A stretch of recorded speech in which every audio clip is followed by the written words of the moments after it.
Oh Okay, I'm yeah. recording to the cloud. So There you go. Hi, how are you this evening? I'm good. How are you? Good. Again, thank you to everybody for coming over here and dealing with these technical issues that we're having. Unfortunately, there wasn't really a way for us to practice on the Facebook Live first, and we were like, it'll be fine. So, but for those of you that follow me and don't know Laura Lee, this is the lovely Laura Lee. And Laura Lee, do you want to just tell us a little bit about your background and what it is that you do as a spiritual healer? Okay. So my name's Larly Paha, and I am located in Nashville, Tennessee. And like Sarah said, I am a spiritual coach and healer. And my specialty is helping people heal from childhood, family, and ancestral trauma. That is a very deep and heavy subject for sure. And have you, I know the family constellation work is a big part of what you do. Are there other things that you incorporate into your work when you work with somebody though? Yeah, for sure. So I like a little bit more background. I started on this path, at least as a healer myself, in 2019. And I started just by doing energy work. And now everything, all the tools that I use to help my clients, like we're working with energy in some way. Um, but I also use, aside from family constellations and some of those other energetic tools, I use a lot of mindfulness practices, especially meditation and journaling, just to help my clients build a solid foundation for, creating space for peace and reflection. And is that largely because in your own healing journey before you started working with others, the mindfulness and the journaling was really big for you? Yeah, well, for me, meditation was like the foundation and something that helped me get out of a really bad place. And I think, like, in hindsight, I can see that I struggled with a lot of anxiety for most of my life, and a lot of internal dialogue. And it was just crazy. Like, I started meditating. At first, I hated it, I thought it didn't work. I even would quit. And then I finally decided, like, okay, I'm going to come back to this and I'm going to commit to it and stick with it this time. And I think after a couple of months of meditating on a pretty regular basis, I noticed that that internal dialogue had gotten so much quieter. And I was like, wow, this really works. There's something to this. Yeah. Yeah. I think that's probably true for a lot of us that have been on a personal growth journey. And I think especially for those of us that are healers and do spiritual work with others, I think meditation was the gateway for kind of our own healing and then helping us to develop our own gifts and abilities to be able to help others. So Yeah. that Because it makes a lot of sense. creates that space for the gifts to come in and expand. Mhm. Definitely, definitely. So now tell me about the family constellation work. How did you learn about it? And can you give us like a little bit of background about what it is, how it was invented, that sort of thing? Sure. So I'll talk a little bit first about how I became familiar with family constellations. So, about 6 or 7 years ago is when I went through my own spiritual crisis that eventually brought me into this work myself. And I came across a healer, who just, appeared into my life when I needed her most. And at the time, I was struggling with a couple of things, but I would say that the most painful thing was this abusive relationship that I was in. I knew I shouldn't be in it. I wanted to get out of it, but I just couldn't. And she started asking me questions about my family of origin. And I was like, what does this have to do with anything that I'm going through right now? And she's like, it has everything to do with what you're going through right now. Um, I was in a place where she made me feel very safe, and I was very desperate to heal. So I was willing to try anything. And she told me, like, some of this stuff is going to seem a little bit out there to you. It's going to seem a little bit crazy, but are you willing to try? And I said, yes, give me everything you got, throw it at me. And she put me through a couple of constellations. And I had been in therapy for over a year. I had tried a couple of other things, and continued to feel stuck. And it was like I knew what to do, but I couldn't take the action to get myself out of the situation that I didn't want to be in. Mhm. And after just a couple of sessions with her and a couple of constellations, I was able to take action and move forward and be on the other side of where I'd wanted to be for so long. Mhm. So this same friend, mentor, healer, when I was like in a better place, she said, I see that it's in your path to become a healer and help people in this way as well. And of course, I had no idea where to start. And I asked her, and she said, you'll just be drawn to certain practices that speak to you. And I started off with Reiki because that seemed easier.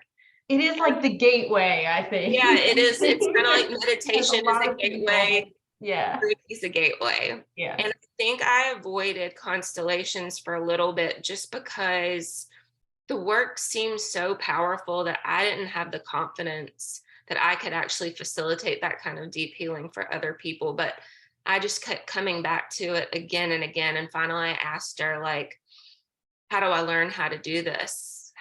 Because I think this is what I'm meant to do to help people, because it was so profound for me. And I know it'll have the same impact on others. Yeah. So that's how I discovered the work and, became a practitioner. A little bit of history about family constellations. So the man who actually coined the term family constellations, his name is Bert Hellinger. He did a lot of things. He was at one point in time a Catholic priest. He became a psychoanalyst, and he was, I think in the 1950s, a missionary. He spent about 16 years in South Africa and did a lot of mission work with the Zulu tribe. And the Zulus did a lot of healing work within the tribe that had to deal with their ancestors. Now, whether it's the exact same structure and format as family constellations like I know them, I have no idea. But I know that he took a lot of what he learned from them and working with their ancestors to bring healing to the system of their families, into the tribe, and eventually turned that into family constellations as we know it today. I would say you mentioned that there's sort of the foundations and the principles that you know of as the facilitator of this. Is there a way that you can kind of share, like, I don't know if it's like a pyramid where you like do foundational work and then you move up through as you go through the healing or whatever, but is there just kind of a framework that you can give us? Yeah, so I'll just talk a little bit about the basics. Starting with, like, why would I need a constellation? So maybe you should start with, what does a constellation mean?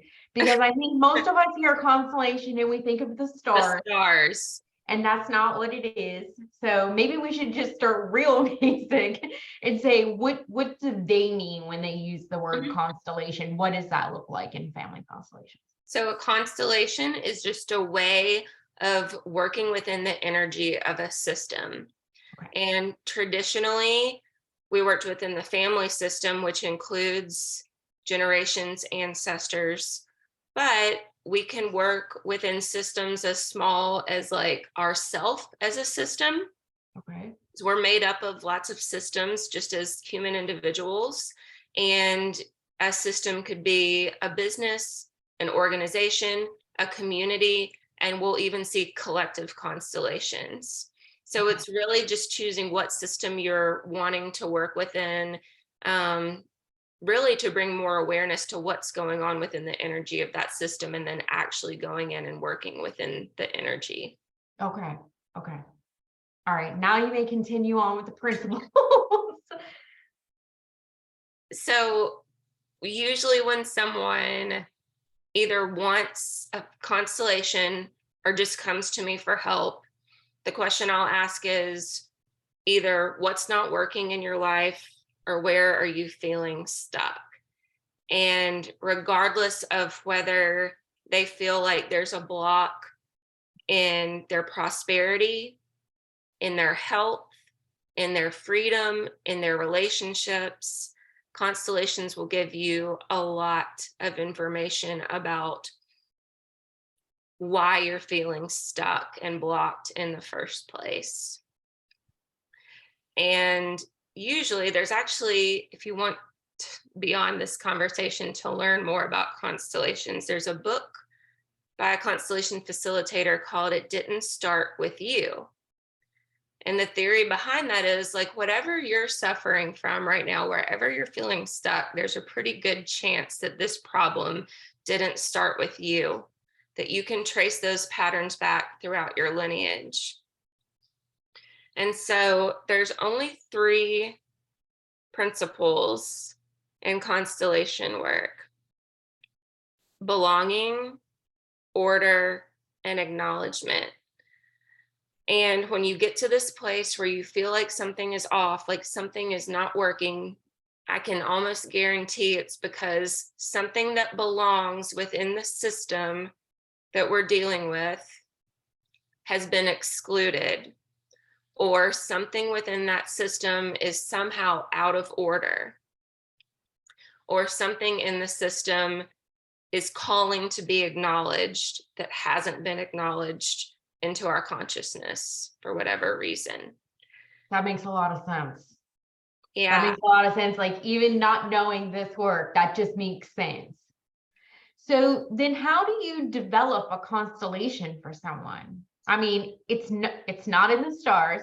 Mhm. So so you're not, I don't know, maybe is there a different kind of chart that you pull for someone, or how do you develop that constellation for somebody? It's not a chart. So I will do a short interview to, kind of ask a little bit, usually about family history. Well, what's going on in your life? And then I'll start to kind of probe into family history.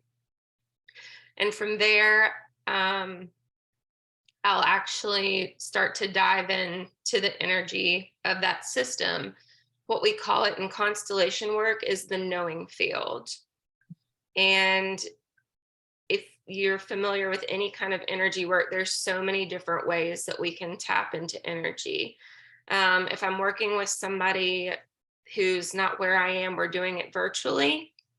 I have a little piece of paper that I set up, and I have little markers that I use that represent different members of that system. Just for the sake of like simplicity, I'll talk and describe it as we're working within the family system. So I'll have a representative for the client, for their mother, for their father, grandmother, sister, brother, whoever we're working with, we bring in these representatives. And then we're just literally stepping into the energy of those different representatives to get information and to bring things into our awareness that will help us figure out where this block is occurring and why. Okay. And we That say, seems like a lot. it can be a lot. It's a lot to wrap your mind around. Yeah. The work is described as phenomenological, which means it's something that's so much easier to experience than to explain. Yeah. Yeah. I'm sure that it is. So you receive all this information for the different members that you're charting, Mm-hmm. because you're creating some sort of chart, at least for your own reference and to keep them all straight, I'm guessing, right? Even if I you don't share usually that. I usually draw out on a piece of paper. Like if I'm working with the person in person, I'll draw a big circle, which is like the field that we're working within, just to look at the setup. Because honestly, like when you set up those energetic representatives, just the way that they're facing and seeing the body language gives you so much information about what's going on, especially like what's not being seen and So where is and this where energy happening in focus. this is happening in your mind then? I mean, if you're just using a piece of paper, it's only like a dot. So you're just perceiving or reading the body language, the positioning of whoever it is you're checking in with. Mm-hmm. So it can be, sometimes I do them on a piece of paper. Sometimes I actually have it out on the floor. So we're actually stepping in and standing in those different energies. And then sometimes I will facilitate an interpsychic, and I'll have the client just imagine that space. And I'll, again, be taking notes saying, okay, tell me where you're facing and what you're looking at. Tell me what your mother is looking at. Which way is she facing? How does she look? How does she seem to feel? So whether it's me or the client, I'm just gathering information to see what the energy is telling us.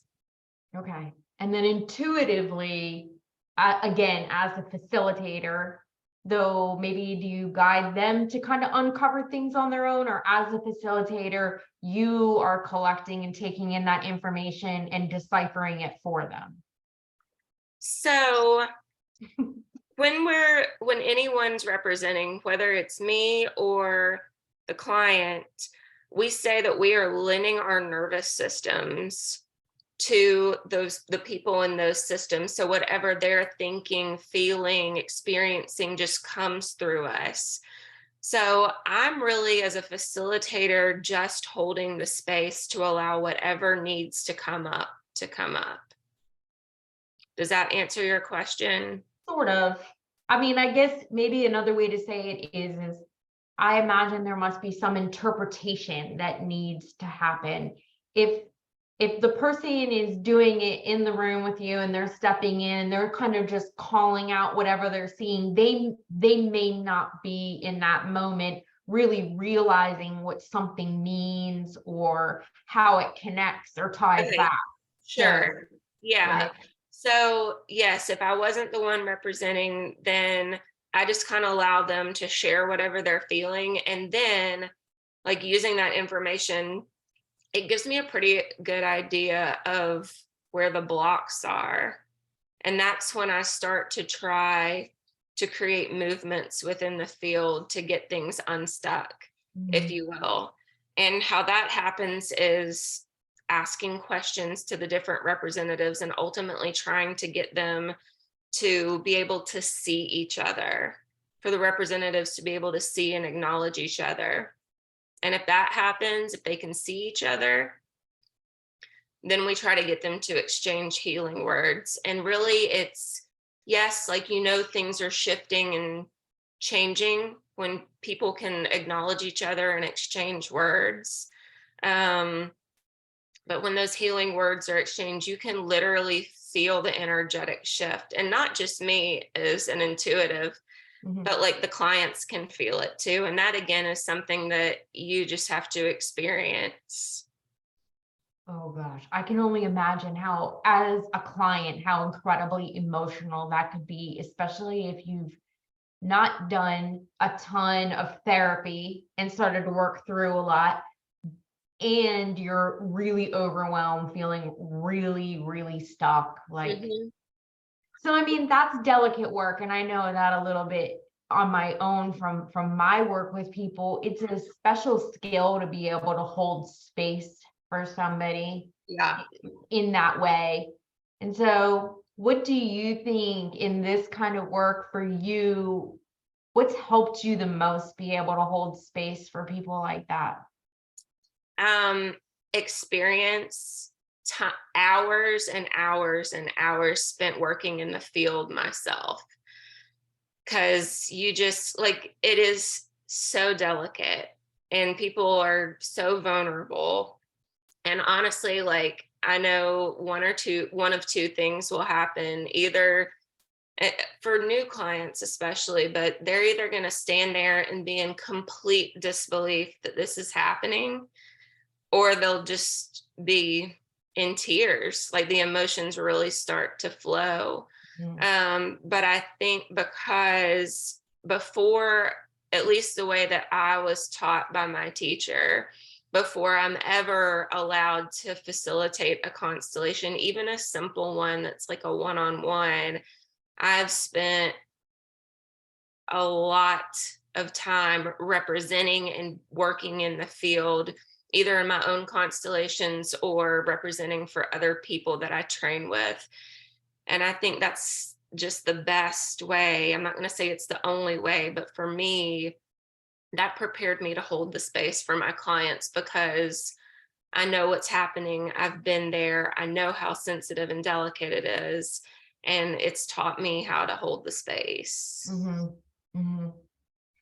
And I imagine that most people see and experience a lot just with one time. You know, that probably for most people really creates a big momentum, a big shift straight off the bat. But I mean, is this something that you could use kind of like, you know, some people get monthly massages or energy treatments, or like can you do this work like all the time to be repairing, to be, you know, and is there a certain amount of space where you're like, look, this is intense, so I only like to schedule once every 3 weeks, or like, is there a space out to get Hmm. somebody through? Um, so let's say that a client is wanting to work on the same in the same relationship or in along the same issue, because it's like the same with a lot of healing work. Like we do the healing, we feel better, we feel more expansive, but we go for it and then we come up against another edge. And Right. I think it's more easy for intuitives to know this, but we're like, okay, time to dig a little deeper. Constellations work very similarly. Typically, they take about 3 months for the work of one constellation to unfold, but sometimes they can take as much as a year. So if a client wanted to come back within a month, I usually say, let's wait. If it's the same thing. Now, let's say that they're working on two different issues. And I know because of that, we're looking at like one's working within your maternal lineage, one's going to take us down the paternal side. Then I would say, okay, maybe we could go a month or two in between, but I really like to give those constellations time to unfold and for the client to be able to process everything. Because I definitely think that our society is geared towards fixing things and going fast. I do Mhm. that myself. I want to fix everything. I want everything healed now. Right. But Yeah. you can't overwhelm the client's system and you have to give the field time to do its work too. So yeah, I think it's very beneficial to have multiple constellations as you go on your healing journey, but timing and spacing it out is super important too. Yeah. Now, you just mentioned the word lineage. And so when I hear that word, I think not just maybe the relatives that they know in their family constellation, like lineage, I think ancestors. Hmm. So do you work that far back, like several generations back? How do you have, like, how do they get that information? Like, do you have them go find that information and bring it to you, or? That's the thing, is you don't need to know who the people are. Mhm. Most people can't tell you who their great, great, great, great, great grandmother is. Right. But you know what we can do is if we call her into the constellation and step into her energy, she's going to tell you what she needs to know. Okay. Okay, that's very interesting. That's really interesting. What's do you have any idea like where the furthest lineage is that you've ever worked with somebody? Like Um, like I back to, think I've gone back seven before. So the idea is, and this isn't how all constellations work, but um, let's say that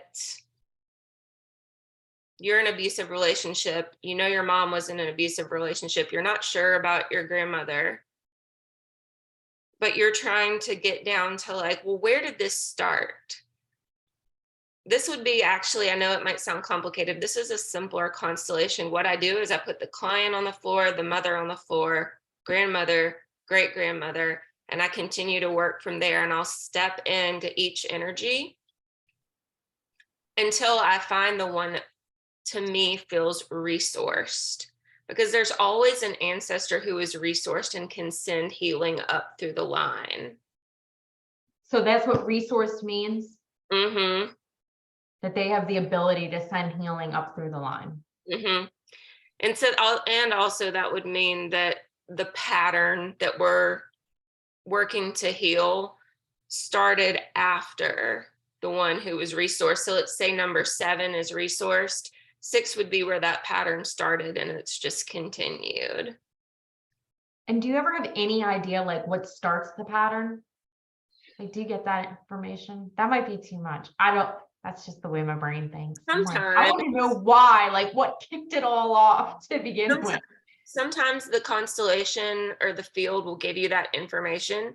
I know I said there were only like 3 main principles, but another, I would say another principle of constellation work is that the field is only going to give you as much information as both the client and the facilitator can hold. Mm-hmm. So if you have a client who's done a lot of healing work and a very experienced facilitator, a lot of details can come up because they can handle it. But if it's somebody who's very fragile or inexperienced or not ready for it, you'll only get what you need.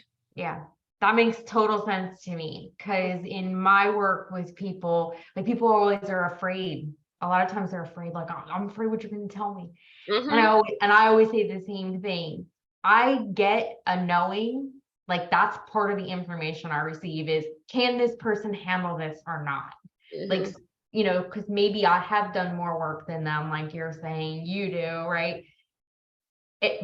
And we can handle more. We're ready to go deeper. We're ready to understand on a different level. But I also always get, so do you get told that? Like if you're like, you said if the facilitator and the client, you know, are both willing, but are there times where you too get more information, but there's some kind of knowing or some kind of indication to you that this is for you to know to help facilitate and process them, but they don't, like, you don't need to speak it out loud, or you don't need to go into that much detail? Absolutely. Yeah. I mean, it's like, it's kind of like you said, it's like I'm receiving something, but if I'm not seeing it show up in the field, I just allow the field to show the client what they need to see. That makes And I sense. see that with, I mean, I'm in training with about 10 facilitators, and we all operate that way because we'll have like sidebar conversations where we ask, like, I saw something, did you see that too? Yeah. Does it help you to work in a group with other facilitators? Do you ever do that? Like on a regular basis, besides just practice and training, Um, or just to practice and train further? yeah, I mean, with the training alone, we get it. It's such a valuable experience to be in there with other intuitive people and facilitators who've spent a lot of time in the field. And we have like a side training group where we get together, and it's a good way for us to receive constellations that we're needing on our own and to get more experience facilitating, representing. But yeah, I mean, I think no matter who it is, it's beneficial to practice because you're getting something out of it. Even if it's not your constellation and you're not facilitating, just being a representative in a constellation provides healing on some level. At least I think so. So I know you started your personal constellation work to help yourself get out of an abusive relationship that you were in at the time. But I have a feeling that that probably was not the greatest, that was a symptom of something else that was uncovered, right? So that probably wasn't your greatest wound that you faced and that helped move that along. Is there a way that you can say, as comfortable as you would be, what it was that it really helped you with, like at the root, deep core, or was there a lineage of abuse that was healed? There's both. Okay. and I'm comfortable sharing. I'm an open book. So, like I said, she wanted to look into my family history, and I couldn't make the connection, but I'm adopted. And so it's like double the fun when you're adopted because you work with your biological lineage and you're adopted. But I mean, yeah, it was like my mother wound was made like very real to me for the first time. Like I never knew that, I never believed that like being adopted or given up for adoption had impacted my life at all. And I had therapists mention that to me before, and I was just very dismissive because I couldn't see the connection. But in the relationship, the thing that was the most painful is that like I would be wanted and then not wanted, not. I was never chosen in the way that I wanted to be. And so for me, going into this constellation and that the specific one that was so powerful, she set me up with both my mother and my birth mother. Mm. And it was just hearing those healing words of like my adoptive mother saying, I choose you. And my birth mother saying, I gave you life and I gave you away. But like just hearing her say, I gave you life was so simple, but so powerful. Mm. And it's kind of like what we talk about in constellation work is like, do you have the life force energy of your mother and your father behind you? Because that can drastically influence how you're showing up in life, specifically in relationships and in your career. And up until that point, like I didn't have that life force energy behind me in my relationships, and it made total sense in hindsight. Mhm. So knowing that I had that support, um, and that I was chosen made all the difference for me. Like that's where the profound healing happened, was with Mhm. those simple phrases that were spoken to me. Yeah.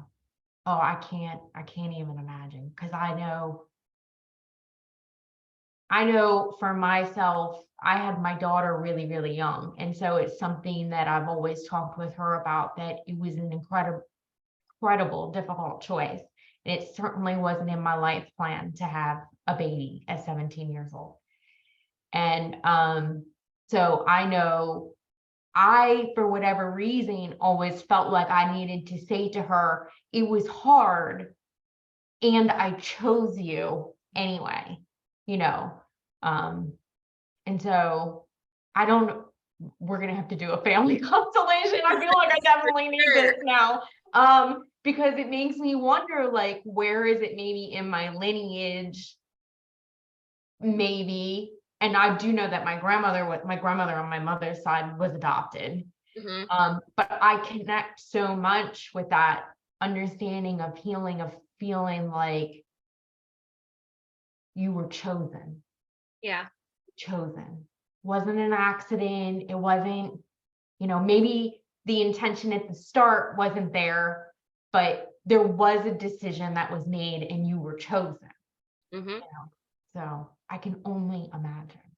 And yeah, no matter how much therapy I've had, I feel like I need to tap into this now and figure out what kind of like life energy I have coming from especially since I have such a kind of disconnected relationship with my parents. So Yeah.